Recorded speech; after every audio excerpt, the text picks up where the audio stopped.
Hey, bonjour tout le monde, j'espère que vous allez bien. Bienvenue dans une nouvelle vidéo dédiée à RabbitMQ. Dans cette 23e vidéo dédiée à RabbitMQ, on va s'intéresser toujours aux topologies opérateurs et on va faire juste une petite démo de comment on peut manager avec cet opérateur un cluster qui est en dehors de notre cluster Kubernetes. Donc là, pour ça, j'ai quoi? J'ai ici donc ma machine qui permet de gérer mon cluster Kubernetes, kubectl get pod. Et je vois que j'ai mes deux opérateurs qui sont déployés. En l'occurrence, nous aujourd'hui, il n'y en a qu'un seul qui nous intéresse, c'est le topology opérateur. Si je fais un kubectl get crd, là on retrouve bien sûr ce qu'on avait vu lors de la vidéo précédente, c'est-à-dire les différents objets, les différentes ressources qu'on peut manager avec notre opérateur. Donc on va créer un répertoire dédié, donc on va l'appeler RabbitMQ2 par exemple. Ah oui, il existe déjà, ok, bah c'est pas, on va se rendre comme ceci, voilà, 2. Hop. Derrière, donc, ce qu'on va faire, c'est qu'on a un deuxième vagrant file où j'ai réutilisé le vagrant file de RabbitMQ. Donc j'ai un autre cluster à côté. Donc j'ai mon cluster cube, à côté j'ai mon cluster RabbitMQ, les deux étant complètement disjoints puisque celui-ci est en dehors de notre cluster Kubernetes. Avec la version, on est en 3.9.13, c'est pas la plus récente forcément, mais on va pouvoir le manager. Vous allez voir que c'est assez pratique. Alors l'intérêt de ça, c'est quoi? Ça va être la possibilité, d'une part, de faire du code, du GitOps finalement dans notre cluster cube pour manager ce cluster RabbitMQ à côté, donc une possibilité de gérer les choses, de les automatiser également, donc c'est vraiment quelque chose qui est assez pratique. Donc derrière on va se rendre ici, voilà, j'ai différents fichiers, on va faire comme la dernière fois pour gagner un petit peu de temps, ça va être une vidéo un peu plus rapide, on va faire un SCP, voilà, de la totalité de ceci, hop, comme ceci, on va le faire, ici, voilà. Donc, désormais, dans ma machine qui sert à manager le cluster cube, j'ai plusieurs fichiers. Premier fichier qui est important pour nous, donc première chose, on va créer un namespace, je ne sais pas si je l'ai mis là, si. Donc on va créer un namespace qui va être RabbitMQ2 pour dire isoler les choses, nos objets. Donc on va faire un kubectl apply-f de notre namespace.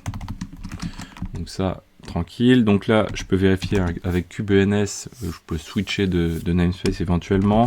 Donc je vais passer sur RabbitMQ2. Voilà. Ensuite, donc si je fais un kubectl get secret, je n'ai rien dedans hormis un default token, ça c'est pas quoi, c'est normal.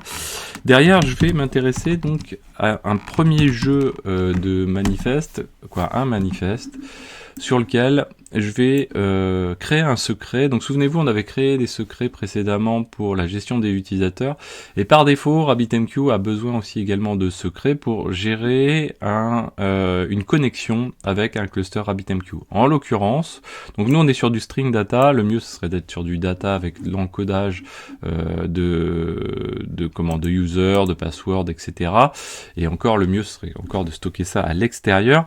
Là on va faire ça en local, donc ce secret on l'appelle external RabbitMQ, on le déploie dans le namespace RabbitMQ2, et ce sont les paramètres de connexion à notre machine qui est juste à côté. Vous voyez ici, alors on peut passer sur la 49 pour être sûr, voilà.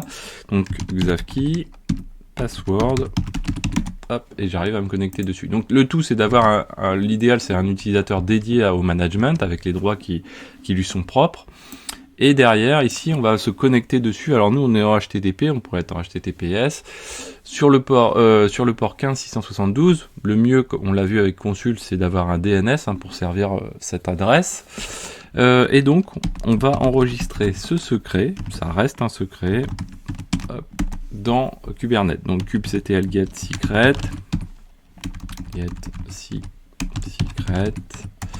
on retrouve notre secret qui est ici.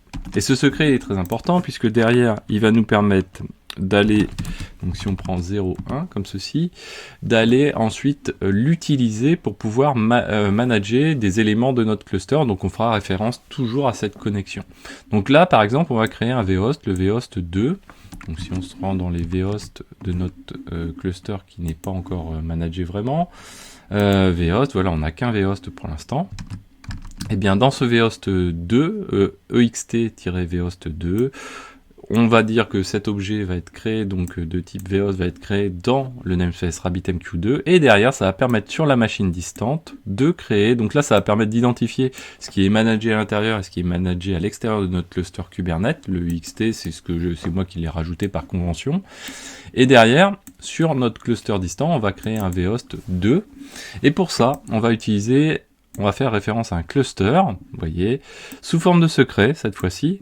Précédemment, si vous regardez la vidéo précédente, on n'avait pas une connexion via un secret, on utilisait directement les paramètres par défaut.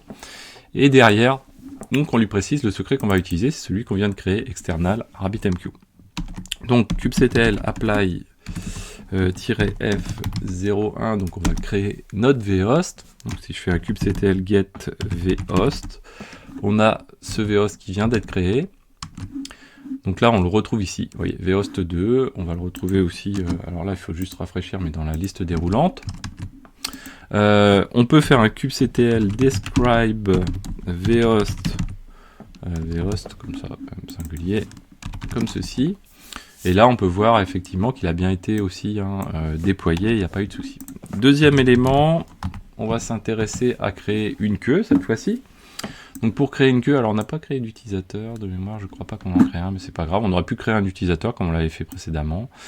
Le type queue, donc cet objet dans Kubernetes, on l'appelle ext-q1 dans le namespace RabbitMQ2, et la queue, donc telle qu'elle va être déclarée sur le cluster distance, ça va être la queue Q1 dans le vhost 2, de type quorum, auto-delete à false, durable à true, et toujours pareil, on utilise la référence à notre cluster en question qui est définie dans le secret. Donc apply-f de 0.2, on crée notre queue, kubectl get q. Alors si jamais vous pouvez taper RabbitMQ comme ceci, ça vient au même, c'est si vous avez des conflits, vous ne trouvez pas forcément le CRD directement par son petit nom raccourci, qu'on va dire, bien vous lui rajoutez simplement .RabbitMQ, vous le retrouverez. Donc là on a la queue qui vient d'être créée, on peut se rendre dans notre cluster ici, on voit qu'on a la queue Q1 de type quorum qui vient d'être créée. Ensuite donc du coup on va s'intéresser à créer un exchange. Donc cet exchange, pareil, ext-ex1, donc ex1, je vais l'appeler comme ceci, je le déclare dans le namespace RabbitMQ2, son nom ex1, pardon. On va dire qu'il est de type direct, il pourrait être fanout ou autre. Dans le vhost 2, auto-delete false, durable true toujours, et toujours la référence à notre secret en question. kubectl apply -f de 0.3 notre exchange, donc si on se rend ici, hop, on retrouve notre exchange, ici. Alors si jamais vous avez des soucis également de déploiement, vous pouvez faire un kubectl getPod dans le namespace RabbitMQ, c'est-à-dire là où vous avez les pods de votre opérateur, notamment le pod de topologie ici. Et si vous avez des soucis, d'une part vous pouvez faire un kubectl describe par exemple queue, si vous avez un problème sur une queue, et voir dans le describe au niveau des events ce qui se passe. Et puis également vous pouvez vous rendre dans le topologie opérateur, oui, dans namespace RabbitMQ, toujours. Et là, vous pouvez vérifier si vous avez des erreurs, donc classiques en termes de log. Ensuite, donc du coup, on va s'intéresser au binding, maintenant qu'on a notre exchange. Donc on va créer un ext-bind1. Ici, dans le vhost 2, on monte donc l'exchange ex1 sur la queue Q1, donc une destination de type Q, avec une routing key xavkey, et puis toujours notre référence à notre cluster en question avec son secret. Donc là, on y va pour le binding, et je crois qu'après, donc voilà, donc derrière on va avoir notre binding qui est créé pour cette exchange là. Donc on le retrouve ici, routing key xavkey, parfait. On peut publier un message ici, faire un petit test, xavkey test pour les Xavkist. Voilà, publish message. A priori, il est passé. Donc, on va se rendre ici dans notre queue. Hop, voilà. Donc, on a bien un message qui vient d'arriver. On doit le voir au niveau du graphe, il faut juste le temps qu'il se rafraîchisse. Voilà. Et derrière, on va faire un get message. On va auto hack get. Et donc, on le retrouve ici, test pour les Xavkist. Et on vient de consommer un message, pas de souci. Voilà, donc j'espère que cette vidéo vous a plu. Donc, un outil très très pratique pour manager ces clusters, y compris les clusters distants. Donc, ça permet de fédérer les choses. Et autre élément que ça peut permettre, c'est que ça peut permettre le fait de faire un premier pas, donc commencer à déclarer des objets dans Kubernetes, et ensuite ramener le cluster dans Kubernetes de manière à conserver, à juste changer finalement les connecteurs et avoir déjà toute la base qui permet de manager un cluster. D'autant plus que, voilà, je vous invite à aller voir la playlist dédiée à Helm. Helm vous permettra de gérer tout ça vraiment de manière beaucoup plus simple, c'est-à-dire en passant par une charte que vous pourrez personnaliser. Et cette charte, elle vous permettra d'avoir un seul objet de déclaration, un cluster avec différents éléments dedans. Peut-être qu'on le fera ensemble, voilà. J'espère que cette vidéo vous a plu. N'hésitez pas à la partager, à mettre des pouces bleus, à commenter. Et moi, je vous dis à très bientôt sur Xavkist.